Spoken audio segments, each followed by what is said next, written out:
सभी को नमस्कार। आज मैं एक कहानी प्रस्तुत करने जा रहा हूँ जिसका वाचन करेंगे और इस कहानी का नाम है उसने कहा था। यह कहानी चंद्रधर शर्मा गुलेरी जी ने लिखी है।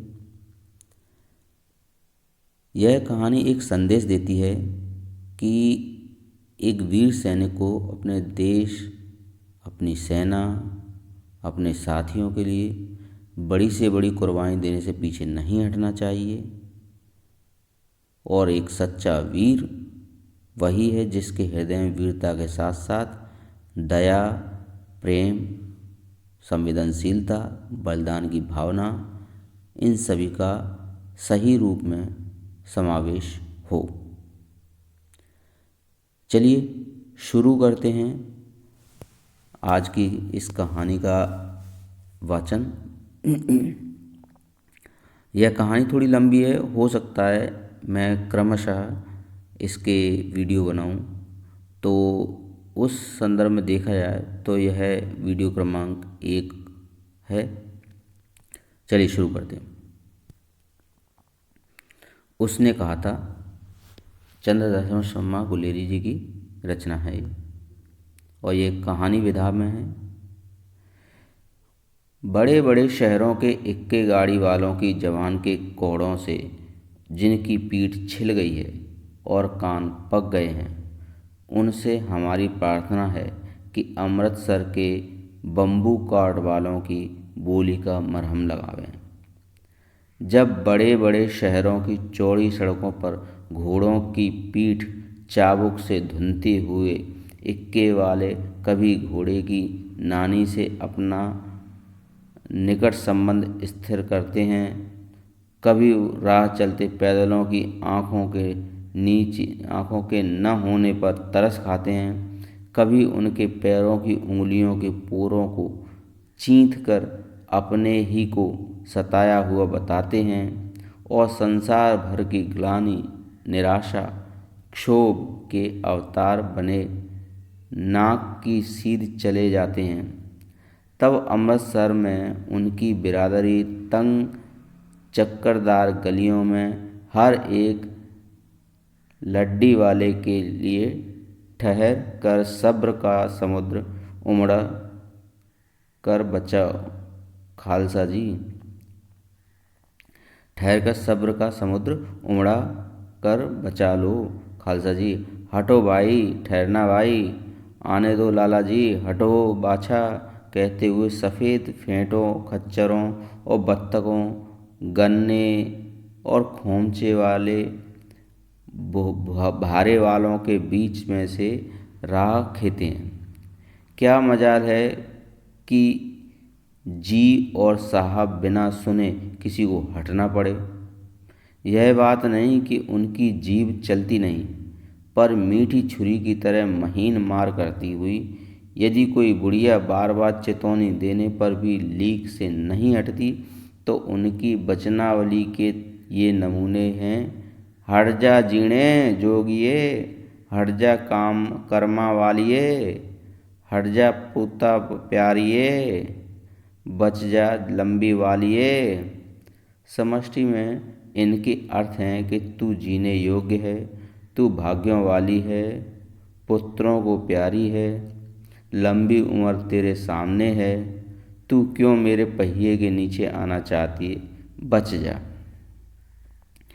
ऐसे बम्बू कार्ड वालों के बीच में से होकर एक लड़का और एक लड़की चौक की एक दुकान पर आ मिले।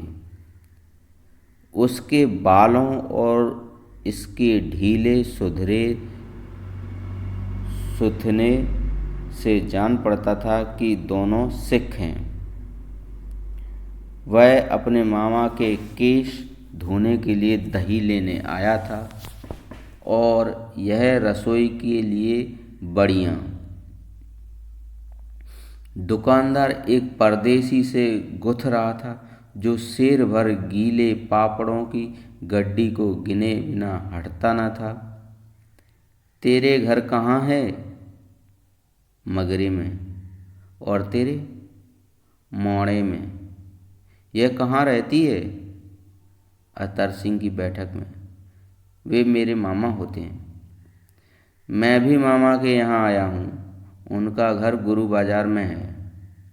इतने में दुकानदार निपटा और इनका सौदा देने लगा। सौदा लेकर दोनों साथ साथ चले। कुछ दूर जाकर लड़के ने मुस्कुराकर पूछा, तेरी कुड़माई हो गई? इस पर लड़की कुछ आंखें चढ़ाकर धत कहकर दौड़ गई और लड़का मुंह देखता रह गया। दूसरे तीसरे दिन सब्जी वाले के यहाँ, दूध वाले के यहाँ अकस्मात दोनों मिल जाते।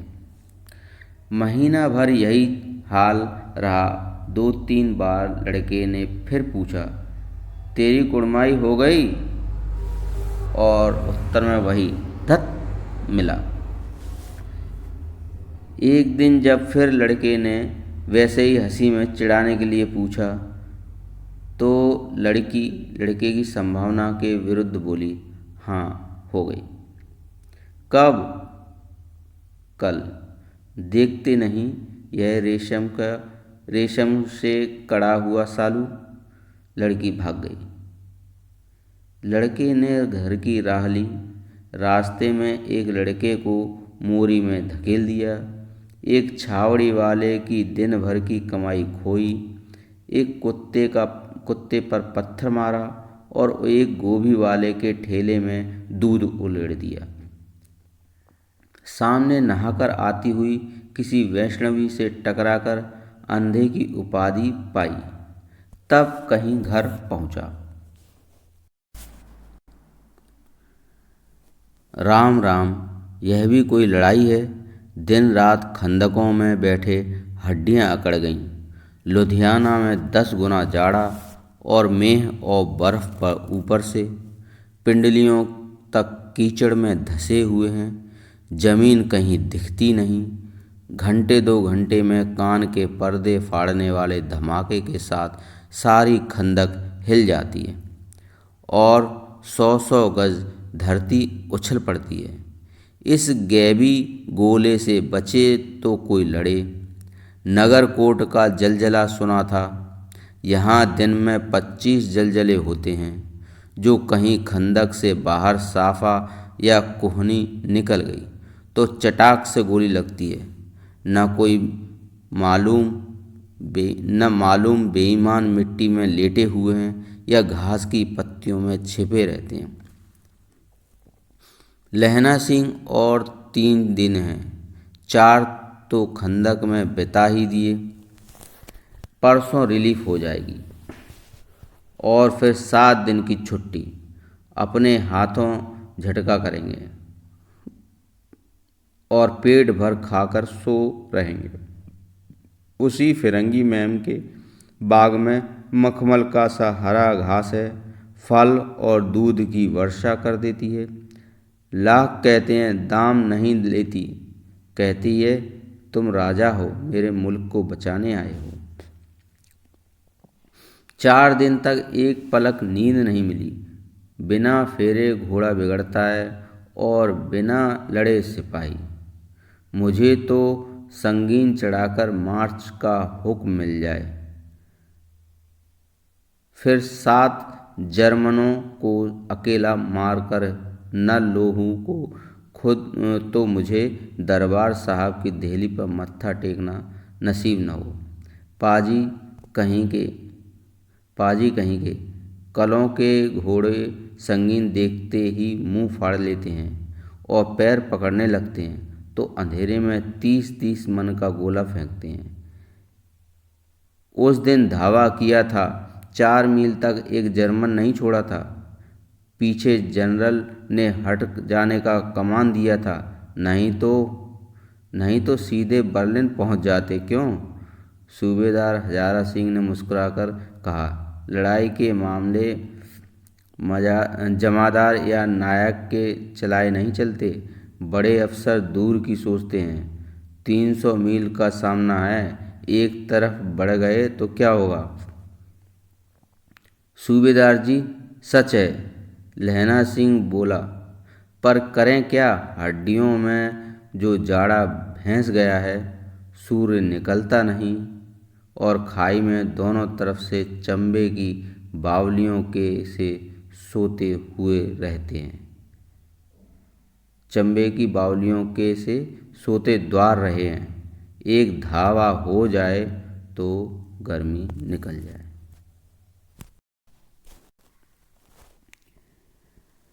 आदमी उठ, सिगड़ी में कोले डाल।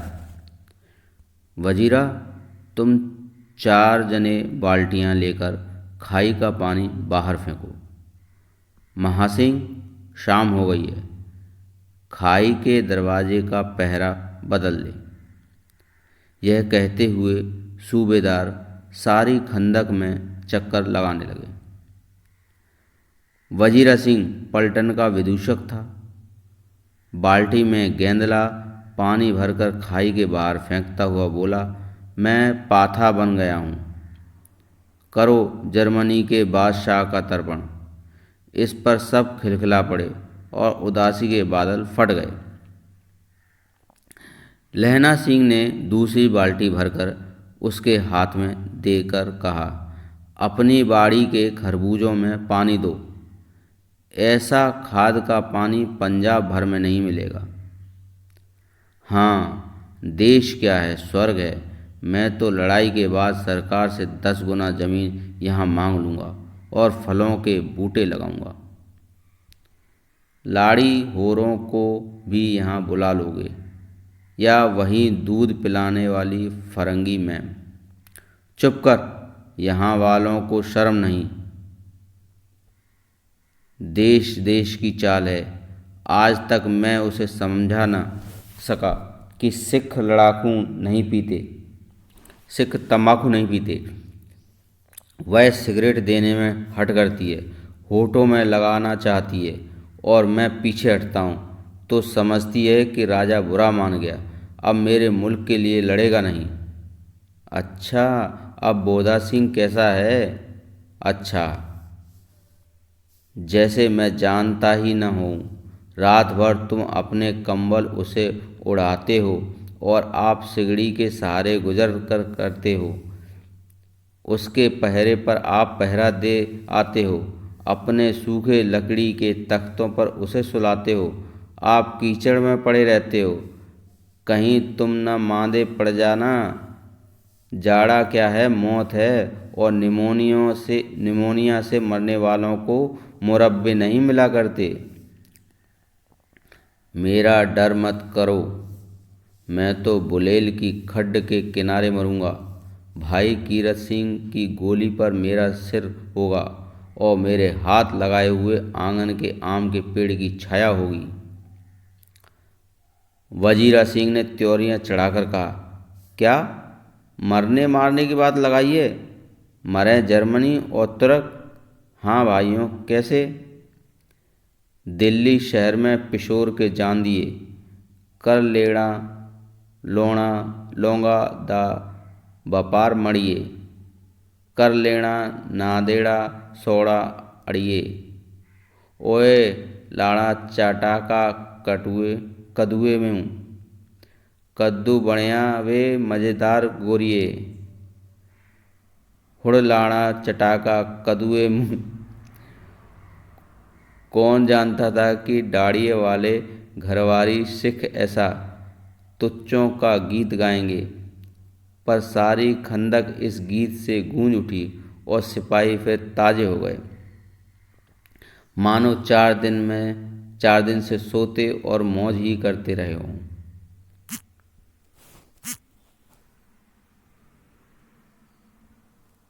दोपहर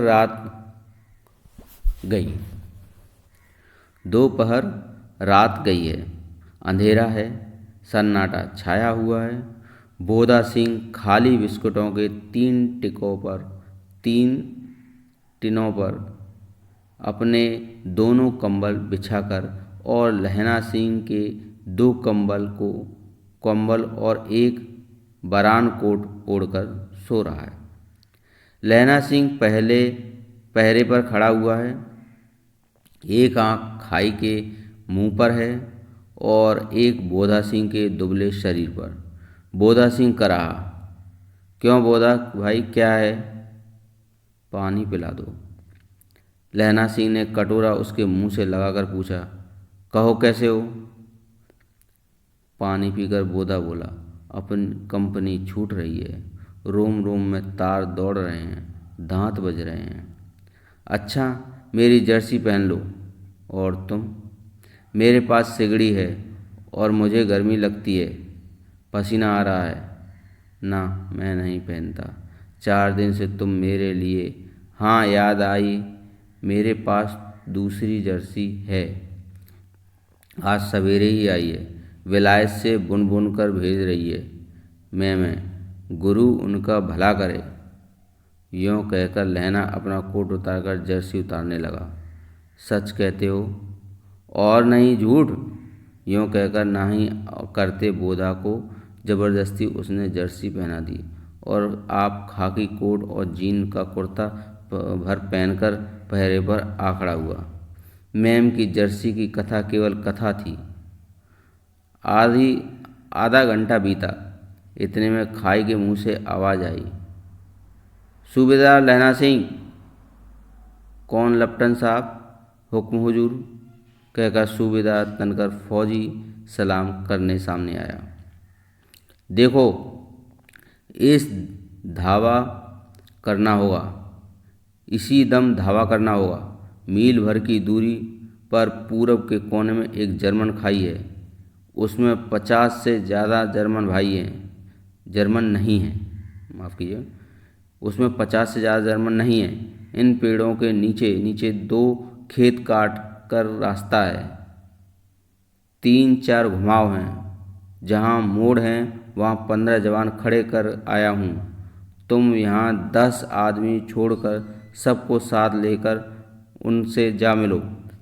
खंदक छीन कर वहीं, जब तक दूसरा हुक्म न मिले डटे रहो। हम यहाँ रहेगा, जो हुक्म। इसके बाद की कहानी अगले वीडियो में प्रस्तुत करेंगे। शेष कहानी को, तब तक के लिए नमस्कार।